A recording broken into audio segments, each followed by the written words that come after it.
cut up like bite-sized pieces, and then you have the pickled onions that you also cut in half in the different colors, and then you have cheese cut like in blocks, and you can use different cheeses, but I just use Gouda because I like it.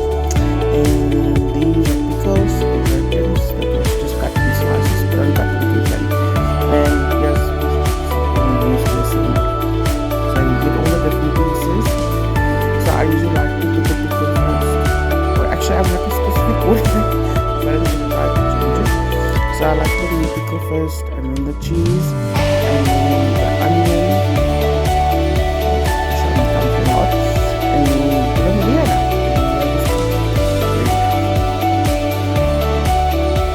And you get a few times before you serve this. It's a few ingredients. That's the it looks weird, but if you can choose what order you want, I just personally like it. The pickle, the cheese, and the onions, and yeah, I like it that way because then the pickle and the onion makes the cheese sort of sour, and then the pickled onion colors the Vienna.